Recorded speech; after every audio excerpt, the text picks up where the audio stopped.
इस दुनिया में गरीब इंसान की कोई जिंदगी नहीं। किसी ने कहा है, जब घर में गुर्बत दाखिल हो जाए वहां से मोहब्बत घर के दूसरे दरवाजे से बाहर निकल जाती है।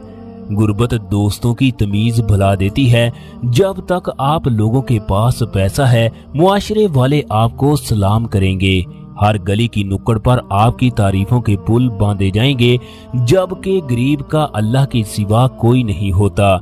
गरीब को कोई अपने पास बैठने भी नहीं देता, लेकिन जिनके अज़म और हौसले बुलंद हो वो गुर्बत को अपने जूतों की नोक पर रखते हैं। हालात जैसे भी हों वो उनका मुकाबला करके कामयाब होते हैं। इस वक्त करोड़ों की तादाद में पाकिस्तानी गैर मुमालिक में काम करते हैं। पाकिस्तानियों की सबसे बड़ी तादाद सऊदी अरब में है, जहां कफीलों के निजाम से तमाम गैर मुल्की तंग आ चुके हैं। वो ऐसे जुल्म करते हैं जिससे इंसान का दिल दहल जाए। फैसलाबाद से ताल्लुक रखने वाले मोनस के घर के हालात इंतहाई खराब थे।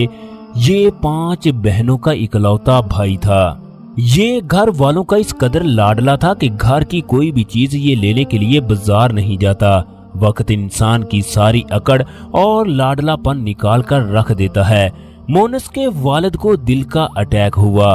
वो हमेशा के लिए इस दुनिया से रुखसत हो गया। दोस्तों, 5 बहनों की सारी जिम्मेदारी इस लाडले के कंधों पर आ पड़ी। वालिद को फौत हुए अभी चंद ही दिन गुजरे थे कि वालिदा ने अपने पास बिठाकर बड़े प्यार से कहा, मेरे बेटे मोनस, तुम्हें पता है जब तक तुम्हारे वालिद जिंदा थे इन्होंने तुम्हें किसी भी चीज की परेशानी नहीं दी। इन्होंने तुम्हें कभी भी काम करने नहीं दिया।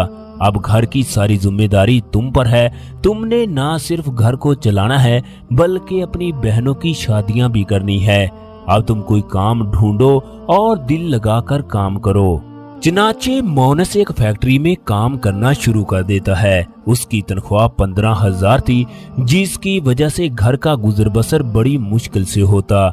मोनस ने अपनी माँ को कहा कि माँ, इस तरह बहनों की शादियां करना बहुत मुश्किल हो जाएंगी। मैं काम करने के लिए सऊदी अरब जाना चाहता हूँ। आप मामू से जाकर बात करो, वो सऊदी अरब में रहते हैं। उनसे दरख्वास्त करें कि वो मेरे लिए वीजे का बंदोबस्त कर दें। हमें अब्बू की फैक्ट्री से जो पैसे मिले हैं हम मामू से इनका वीजा लेंगे। मोनस की माँ ने अपने भाई से बात की। उसने 5 लाख के इवज मोनस को वीजा लेकर दिया। चनाचे अब मोनस काम करने के लिए सऊदी अरब चला गया। अब मोनस की जिंदगी में बेशुमार तकालीफ और मुसीबतें आने वाली थी। मोनस का मामू उसे अपने साथ काम पर ले गया।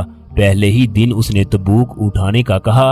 उसके हाथ लड़कियों की तरह नरम थे, जिसकी वजह से वो बुरी तरह जख्मी हो गए। शाम को उसको इस कदर बुखार हुआ कि उसे अस्पताल ले जाना पड़ा। वो 1 हफ्ता शदीद बुखार में मुब्तला रहा। जब वो ठीक हुआ तो उसका मामू फिर काम पर ले गया, मगर इस दफा तीसरे दिन वो बिल्डिंग से गिरा, उसकी टांग टूट गई।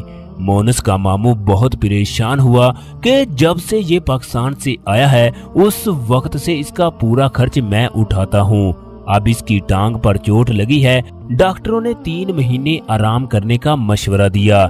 ये सारा खर्च भी मुझे उठाना पड़ेगा, लिहाजा मुझे किसी न किसी तरीके से इस मसले से जान छुड़ानी चाहिए। 1 हफ्ते के बाद मोनस का मामू उसके पास जाकर कहने लगा, बेटा, मुझे काम की घर से दूसरी जगह जाना होगा। ये 1000 रियाल रख लो। इन लोगों को 1 महीने का किराया और खाने के पैसे मैंने दे दिए हैं, बाकी मैं आपके पास आता रहूंगा। ये कहकर मोनस का मामू उससे जान छुड़ाकर चला गया। 1 महीने तक मोनस की टांग भी कुछ बेहतर हुई। उसने 1000 रियाल से कुछ अद्वियात और खाने पीने की अशिया और किराया दे दिया। अब उसके पास सिर्फ 500 रियाल बाकी थे। उसने वो पैसे वालदा को भेज दिए, जबकि खुद कमरे में खाली हाथ था। 3 महीने में वो तकरीबन 90% तक ठीक हो चुका था। कमरे में मौजूद पाकिस्तानियों ने कहना शुरू कर दिया, या तो किराया दो या खाने पीने के पैसे दो या दूसरी जगह अपनी रहाइश का बंदोबस्त करो। मोनस ने जब मामू को कॉल की तो उसका नंबर बंद था। वो एक दिन काम की घर से दुकान पर गया तो पीछे से कमरे वाले पाकिस्तानियों ने उसका सामान उठाकर कमरे के दरवाजे पर रख दिया। जब वो वापस आया तो उसने सामान को बाहर देखा। उसे बहुत दुख हुआ, ये लोग किस तरह के पाकिस्तानी हैं जो मेरी तकलीफ देखकर थोड़े दिन के लिए मेरी मदद नहीं कर सकते। परदेश एक ऐसी चीज है जहाँ कोई किसी का नहीं होता, हर किसी को दौलत कमाने की पड़ी होती है। चनाचे जून के महीने में उसने सामान को उठाया और रोड के साथ साथ चलने लगा। उसकी टांग में अभी भी हल्का सा दर्द हो रहा था, वो पसीने से शराबूर हो चुका था। वो बड़ी मुश्किल से रोड की पार्किंग तक पहुंचा।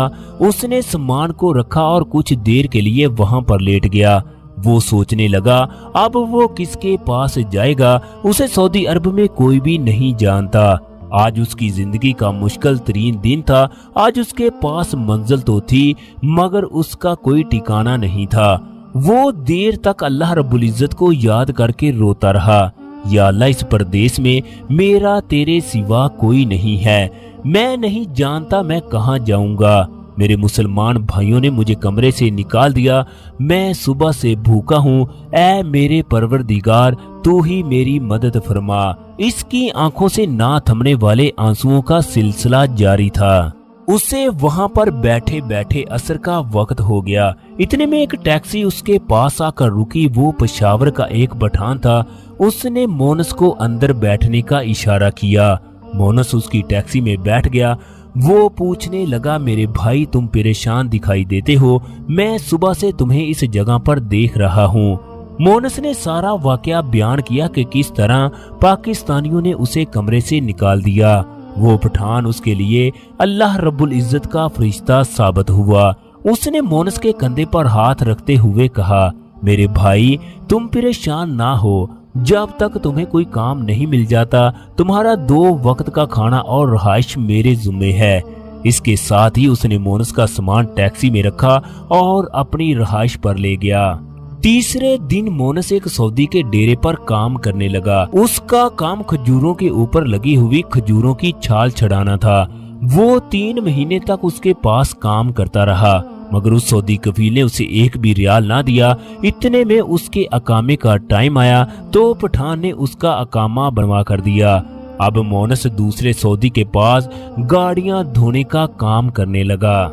दोस्तों उसने भी 2 महीने के बाद मोनस को वहां से तनख्वाह के बगैर भगा दिया। मोनस ने वापस पठान को आकर बताया। वो मोनस को कफील के पास लेकर गया। पठान ने कफील को मोनस की तमाम सूरत हाल से आगाह किया कि 1 साल में मोनस ने एक भी रियाल नहीं कमाया। ये शरीफ इंसान है जबकि सऊदी कफील इसकी तनख्वाह हड़प कर जाते हैं। कफील दोनों सऊदियों के पास गया। उसने दोनों से मोनस को तनख्वाह लेकर दी। इसके बाद उसे अपने बकाये पर हिसाब किताब के लिए रख लिया। वो मोनस को 3000 तनख्वाह देने लगा। मोनस ने 3 सालों में 5 बहनों की शादी की। वो आज भी उस पठान भाई के साथ रहता है। उसकी माँ पठान भाई को इस कदर दुआएं देती है जिसका कोई हिसाब नहीं है। दोस्तों अगर दुनिया और आखिरत में कामयाबी चाहते हो तो एक दूसरे की मदद बनो, एक दूसरे का सहारा बन जाओ। अल्लाह रब्बुल इज्जत मेरे तमाम परदेसियों की तमाम परेशानियों को दूर फरमा दे, आमीन। दोस्तों आप लोग भी कमेंट बॉक्स में आमीन जरूर लिख दीजिएगा।